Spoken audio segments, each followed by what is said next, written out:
Welcome to The Disruption Is Now. Join us on this enlightening journey as we explore how AI is impacting our jobs, careers, lives, and the human experience. Each episode, host Greg Matusky will converse with visionaries and innovators at the forefront of AI, diving into its challenges, opportunities, and impact. So buckle up as we venture into the heart of disruption, and together, let's unfold the future. Hey, welcome to another episode of The Disruption Is Now, the podcast about all things AI and human communications.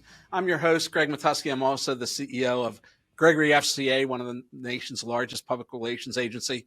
And every week we have a guest on where we're talking about AI and how it's transforming the human communication process. And today we have a different kind of guest because usually we're talking about the generative side. And Shane Santiago, who is the Chief Experience Officer at Bravely in Middletown, Delaware, is much more on the consultancy and design.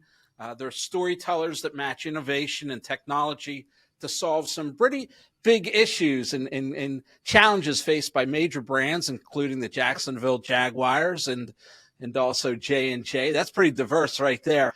But Shane, did I get that right? Am I explaining what Bravely is all about?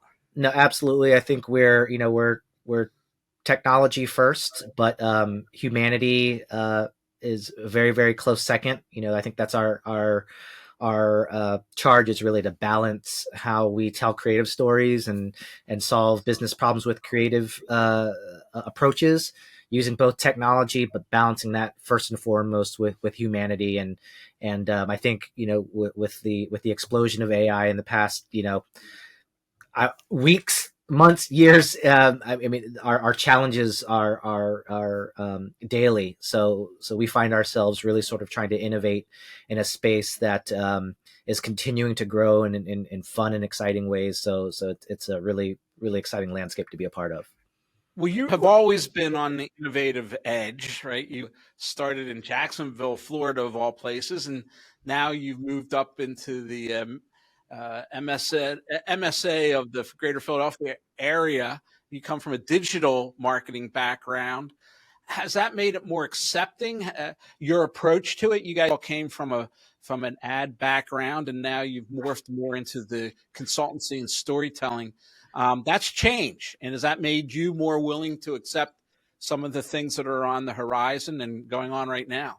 No, absolutely. Great question. And I was really lucky when I cut my teeth in the ad industry in the late 90s. I was thrust into the digital realm. So, if you've been in the business for a long time, you remember back in the day, digital was always, or interactive back then, was always a sort of bolt on to traditional campaigns and things like that. There was always a spot print. And, oh, by the way, don't forget about, the display ads, or the website even was always a sort of, last thought of piece in the communications puzzle, when ironically, in a very, very short amount of time, everything became digital centric. So I've always been on the sort of cutting edge of technology and innovation. So I was very, very lucky from the get-go, on Madison Avenue, sort of understanding how big brands and how big stories sort of leverage technology in that way. And so I think it did position us well, even today, so that when technology is burgeoning, we are early adopters. We get in and we understand sort of the opportunities, but we also recognize that it's one of many tools that those in our position on the creative and marketing side should use when we're solving creative problems. But for sure, we go in eyes wide open, arms open. We love to tinker, we love to test and learn, and I think this is it's really the golden age of AI is really starting to present itself for sure. Yeah, it really does remind me of the late 1990s and early 2000s when it was the Wild West of the internet. We didn't know what would prevail. We thought maybe the sock puppet would win with pets.com, and Yep. That didn't. We didn't know that Amazon would win. So it is an exciting time. I mean, for my business, I was reading a study this morning, Shane, that said PR agencies are the third most at-risk occupation due to generative AI. And about 3 years ago, I saw that. I really did. We previewed our first AI-generated piece of content at our company year-end party, and in 2021, our annual meeting in 2021, and people's jaws dropped, even though hallucinations were crazy back Sure. then. When they saw the machine write a press release and do a reasonable good job, today I'd give it like maybe a D. Today we can get into the realm of a B plus, A minus. Right. These are, news releases are very formulistic. We cracked that code pretty quickly. Did some things that assured that it wasn't just the platitudes of a typical news release. But where we've really gotten traction, Shane, is in the workflow. And, within Gregory FCA, we probably have 70 different tailored GPTs, which do everything from capture the voice of the client. We have to do a lot of one-on-one subject matter expert and CEOs, and that's a real advantage. It identifies how they want to talk or project. We have a media training GPT that will interview a client, take their story, tell them why, what are the pitfalls, what are the risks if they were to say this to the media. Goes through, tells them what they said, how they could have said it better, and what the risks are of saying it in certain ways. And that's really been the additive, right, is the workflow. Yep. What are you seeing on the design and creative side, which is not my worldview, and I'm always fascinated by it. I mean, last week came Sora 2 weeks ago, which is mind-blowing. Amazing. But what are you seeing on the design side? I think there's some alignment there with your experience. I think the initial position is always fear, right? Well, oh gosh, is this machine going to do my job, right? And again, as someone who's a technology evangelist, we always have a little bit less of a doom and gloom and more sort of opportunity outlook when we think about technology. But I think the same. Some of the very early on sort of generative visual creative opportunities that were built into tools like Photoshop were neat, cool, but not perfect, right? They get better, with Midjourney. There's so many now, and I think where we find it greases the wheels for us is exactly the same. It's more in a workflow sort of situation. It reduces friction where in the points in the creative process where you tend to get bogged down. The mundane tasks, retouching, things like that, expanding backgrounds visually, it just speeds up our process quite a bit. And I speak a lot on the creative process too. And there's that immersion period where you're just idea generating. Well, now you've got, a platform or platforms that can help you generate ideas at a speed at which you could never do as a team before. So often, or any of them any good. Well, that's where the humanity comes in, right? So I think we use them as a tool to sort of speed up the mundane tasks, both in idea generation, even sort of covering our blind spots when we're writing copy, when we are, creating. Are we covering off on all the things that we can? And I think where AI has helped us is opening our eyes to a couple of those blind spots. Is, oh, okay, well, while we've taught the machine how to, follow a certain brand voice for a particular project or a client, we want to make sure that what we are creating, we check it against the machine. Usually we're right on point, but there are those instances where we can find, oh, okay, this is a really good thought starter. Oh gosh, I didn't cover that, or maybe I glossed too quickly over that. So definitely in the workflow for sure, but we always like to have that check and balance, like you said, where we always have the final sort of say on what is a hallucination. And again, it may be a hallucination in one context, but it might be dead on as a thought starter for another project, right? So it's all about. I think that's a really important point, Shane, because the word hallucination, I think, gets misused, and I think it gets negatively labeled inappropriately because a lot of times these hallucinations can take you in another direction that could be of value. Absolutely. We have to understand that they might not be real. I'll give you an example. I was listening to a podcast with Mark Andreessen, right, the great VC out on the West Coast, Andreessen and Horowitz, right? And he's the guy who gave us Netscape and 1,000 others investments. and he went in to see a law firm, big law firm, international law firm.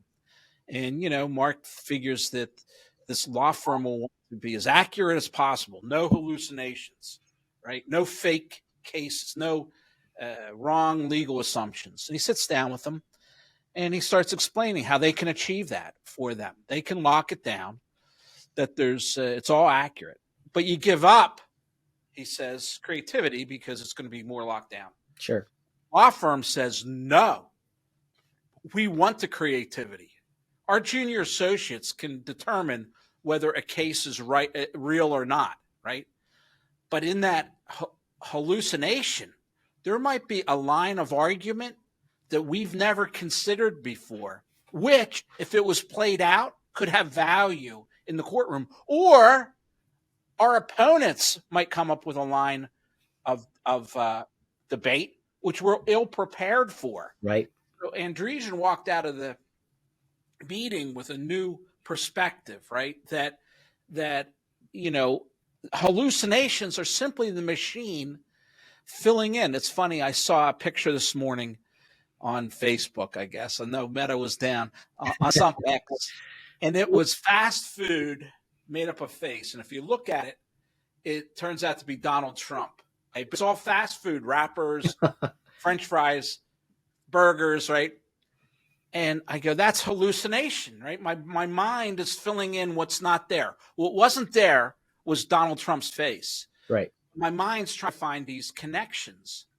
And I'm thinking, really, that's what AI does, right? When it doesn't know it, it tries to fill it in based on next logical steps. Yep. So I think what you said about hallucinations, and you said it may be wrong in this context, but it may be right in this, really requires a flexibility of mind that creatives have that most people who've worked with software all their life do not have. Right. Because they're looking for yes, no answers, right? And you and I both know in our occupations, somebody could create a design, right, as effective as yours and be totally different. Somebody in my world can produce a piece of content totally different than mine, right, but still have the same message or intended use and be effective. But most people, they don't operate on that basis. Help me here. Yeah, I think you're right. I agree. I think, intent is another human trait, right? When we use intent to train, a machine, or let's take it out of AI. When we have intent on a message, right? That is a human trait for which now, as a recipient of that intent, you can either translate it the way I intended or the way that maybe I didn't intend. So that sort of translation and that gap is, I think, where the magic happens, right? So call it hallucination, call it whatever you want, but at the end of the day, I think, again, in our world, in creative advertising, marketing, communications, that space of how a message is interpreted and how it's different, the message is the same. Once we create a piece of content or whatever it is, and it's up on a platform, it is what it is. But if you show it to 100 different people, they're going to have 100 different experiences with that. So what we try to do is find the magic in that sort of clever, unexpected connection, which, again, hallucination could be positive, could be negative, but what is unexpected and clever and all these great, historically lauded advertising campaigns, it's that connection where it's a clever, like, I didn't think about that. I didn't make that connection. My mind didn't initially make that intent, from that initial message, but my mind continued to churn, and then I accepted it in that way. Stay with that for a moment, because when it all began, when the revolution began, and I'm much older than you, Shane. I was through 4 revolutions, right? The first time I saw a GUI interface, 1988, was like, stop everything. I don't care. And I was bootstrapping life back then. I need to get this into my life, no matter what it costs. And this is the wave of the future. And I saw type being moved independently on a screen for the first time. That's how old I am. Second, I had the great experience when I was in the late 1990s of working with a number of very early e-commerce companies. And I'll never forget, I worked with CD Now, which was the first online Sure. music provider, and a guy named Jason Olam. I walked into his office and he said, "You see that server back there? Every time it flickers, I make a quarter." And that was just mind blowing to me. That was the next great revolution. And I said, I don't care what it takes. I got to be part of that. I'm very proud as part of a lot of digital music back then, which to this day is a highlight of my career. And then with the advent of smartphones and social media, it was like the first time I'll never forget the press conference of the iPhone. And I thought, wow, it really is going to give us computing power like I never expected in my Hmm. pocket. And then when I saw ChatGPT in December of 2022, I literally giggled. I said, finally, I think I'm going to be able to teach people how to write. Like I've never been able to do that. I've always been a writer at heart, a storyteller, and I started my career writing for Inc. and Success magazines and book writing, but I always got frustrated because it really took a long time of me just writing, rewriting, editing to get that skill. And then when I saw other people that I could just teach them how to get the message out of the machine, I really became enthralled and excited. And I think your point that you just made about connections, right? Back when it first came out, we didn't know, and Sam Altman didn't know whether it could take two disparate ideas and fill that gap that you're Yep. talking about. Because we thought it was just associative, right? That Yep. it's the next word, the next transformer, the next, the next clause, the next thought that it's programmed to do. But it really can be creative.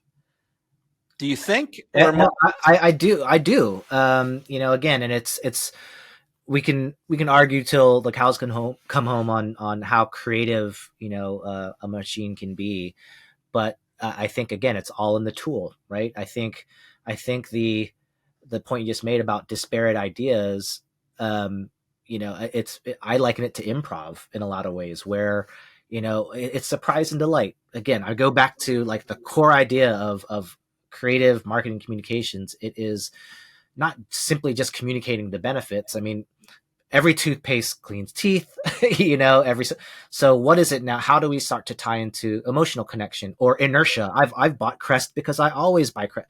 So it's these sort of like disparate inputs. How now can we use these tools, these technology tools, to find those new and interesting, surprising and delightful connections that maybe we hadn't found before? And I think the speed at which it can give those suggestions, literally in seconds, can give you dozens. Now you can throw them all out and generate a dozen more. And I think that's the cool part of where, again, you have creatives. Oh, this is going to take, it's taking my job. That's the sort of where the core of my value is. But I think the core of your value is someone who can, again, teach, prompt, and then sift through and find those relevancies. Again, while I understand, especially with Sora, you mentioned Sora earlier, where you're like, wow, this is going to be a game changer. And it is. But I think the true storytellers, even those video production folks, will find a way to leverage those tools to make them better at what they do. This is right now, my team and I were just talking the other day. Today is the worst AI will ever be in our lifetimes. So every new innovation, we're like, oh my gosh, what's going to happen? But actually, when you think about it, it's, our kids are going to be like, oh my gosh, you had to deal with that rudimentary version. So I think if the more we can embrace it now and not be combative with it, I think we will only unlock the true potential, even on the creator side, like all of us who are the writers who can, Chat GPT can write blog posts that now I don't have to. Or again, now with Sora, we can generate these huge cinematic, minute long, just beautifully done. Okay, well then, how can we work together to make that even better? So that's sort of our position, our base position, when we approach technology and AI, especially, is how do we use it as a tool to make us better at our everyday job? Well, there's so much there to unpack about what you said. I mean, and I want to go back to something you said earlier. You said it's all in the tool, but then when you explained it, that one point that you made about sorting it out, okay, and that will never go away. Okay. The tool can be here, but that's sorting it out, which you would put at the end of the process where things are surfaced, but it's within the intelligence of the human. I prompt it for ideas all the time, right? Sure. 10 for 10, it can be bad, right? I asked for 10 ideas, 10 are bad, right? Start a podcast. Oh, thank you. I didn't think of that. But the next 10, there might be one. And I think we underestimate the value of one great idea. Like I subscribe to Grok because it's supposed to be more creative. And someone said to me, you're a fool. You're wasting your money. It's garbage.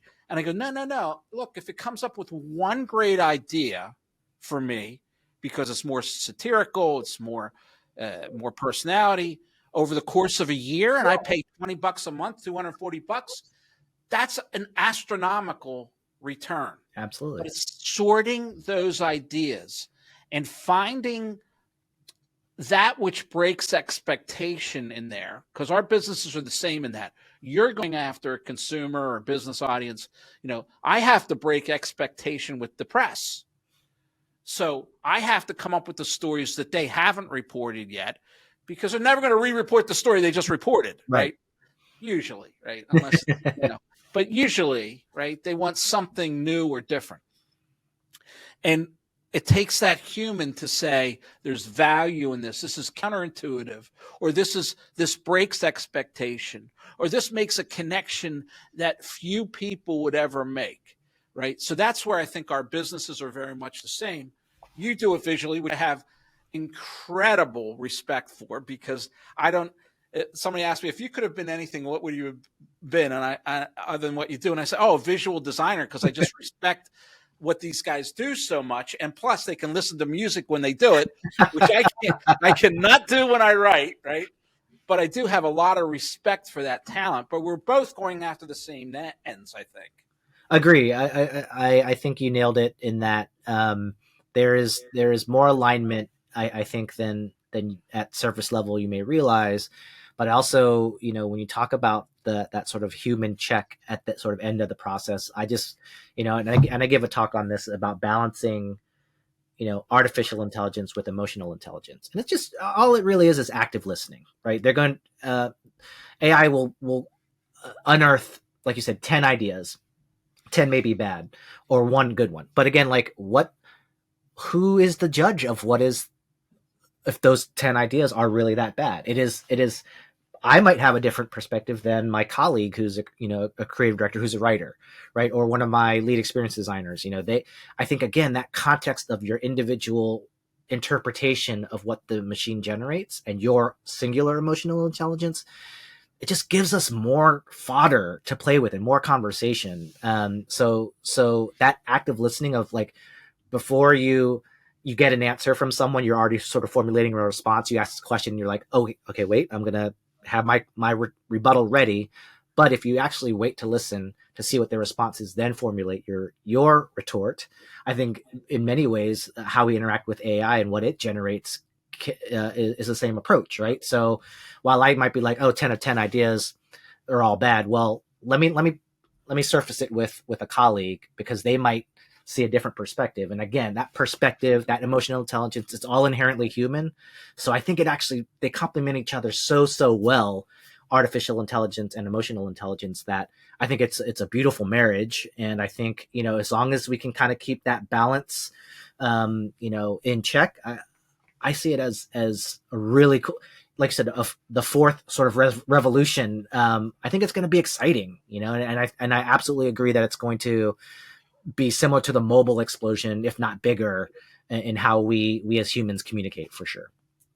Well, what amazed me about it is that when it came out, it was released as a generalized platform, right? When ChatGPT came out, generalized platform that had no purpose. And for a lot of people, that stymies them, right? They need a purpose. They need a format. They need a template. Before ChatGPT, there was Jasper. I don't know if you ever saw that product, Sure. But that was a highly templated product that led you through it, because they were the early innovators, and that's the way they thought the world would go. And for some people, you might need that. But ChatGPT was this very, I call it, you riff on it, right? It's unstructured. You don't.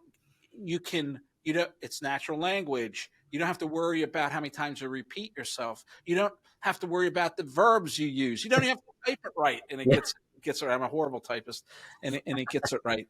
And that I think stymied a lot of people, and I think it still does. I think people use it and say, "Oh, I just had this debate on LinkedIn with somebody who told me that use it at your own peril. It's just full of false information." And I just couldn't believe this intelligent person, unless they had never used it, or they had used it and it didn't deliver, what they want. I want to go back to something you said, which is really important. I was listening to a podcast a couple months ago. I forget who it was with. It was with Max Freeman, but I can't remember who his guest was. And they said that one thing about ChatGPT, and whether it's sentient or not sentient, it's not sentient, but what makes it feel so sentient, Shane, is something you said, in that when we try to listen, we're really formulating a question and we're really not listening. We're conducting our own response already, right? But that doesn't happen when you interface with the machine. The machine is focused. It has to wait for you. Yeah. It has to wait. It is focused on you. More than anyone, more than anything, we want somebody to listen to us. And the machine listens to us. Mm-hmm. And that's very addictive. And it can be foolhardy too, because we become over reliant on it. We right. think that it's right. It's so affirmative and so eager to please, right? That it's a risk, right? You have to realize that this can be wrong. And the other point you made, I want to point out, is you said that who's to say what I use are good or bad, and you surface them to your colleagues. And sure enough, I've had the experience where we're so close to marketing that we think a lot of times everything's been tried, right? We know all the stuff, right? No new ideas, right? No new ideas. But for the client, right, it might be a new idea. Right. And sometimes all it does is reinforce those things which should be presented that sometimes we don't present because we're on the bleeding edge or the leading edge. But you know what? They could really use I've got a meeting after this with a company that's doing very well, and they don't have a LinkedIn presence, right? And I'm thinking, how could we do a big event that would get them PR? And I'm like, wait a second, dudes, you're in technology. You don't have a LinkedIn presence. Right. And like sometimes you automatically knock that out because you think, oh, that's 101. But ChatGPT might say, create a very aggressive LinkedIn presence because that's where your B2B buyer of technology resides, right? And you think, that's nothing profound, but it might be. Right. Exactly. And I think you nailed it. It's in the course of a conversation, the fact that it relies on your prompt, it will not give you an answer to a question you haven't asked yet. Right. So I think it will not give you an answer to something you haven't asked yet. I'm going to steal that. Take it. That's yours. I love that. But I think it's, again, we have to be disciplined in our end of the bargain as well, right?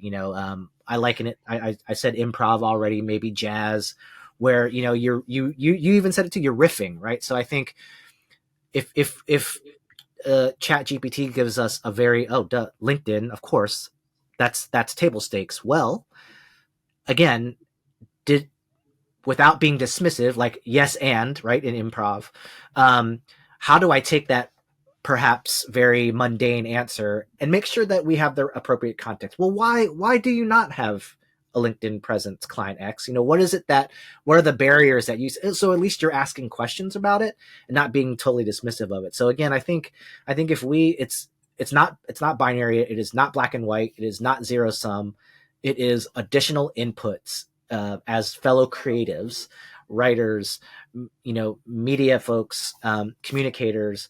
I think the more inputs we have, whether it's human generated or machine generated, I think is only a good thing.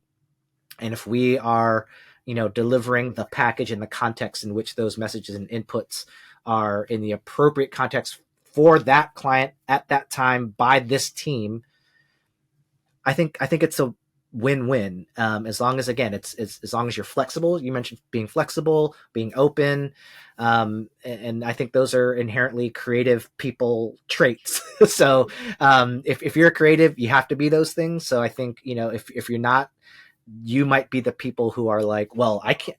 You're just here to take my job. Well, maybe you're closing yourself off to. Maybe you weren't as creative as you thought. Maybe you're a production person. You just make stuff.